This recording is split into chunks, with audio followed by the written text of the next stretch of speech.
Pasien COVID-19 tanpa gejala utawi asimptomatik keusulan ngemargiang karantina mandiri ring hotel-hotel rujukan pemerintah. Sekewenten ngawi gunayang hotel Pinake genah karantina mandiri kantun kapiambeng regulasi.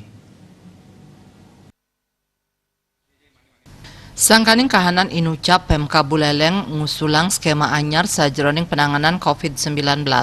Utamanya nih majang pasien asimptomatik utawi tanpa gejala miwah simptomatik utawi gejala ringan. Bupati Buleleng Putu Agus Suradnyanan Latarang sane mangkin kantun mekarya kajian indik perawatan pasien asimptomatik miwah simptomatik. Pasien antuk kahanan inucap kedadesang ngemargiang isolasi mandiri. Sakewanten pasien sane ngemargiang isolasi mandiri kirang trepti. Mawinan punike pasien sane ka isolasi patut ring fasilitas khusus. Mawinandangan kauratiang saha presiden nambakin panglahlah majang keramatiosan. Pemerintah ngerencanayang pacang ngeruruh fasilitas khusus anggen ngemargiang isolasi. Minap pemerintah pacang nyewa fasilitas penginapan Wiyadin Hotel pindah ke genah isolasi mandiri. Komang Yuda, Bali TV.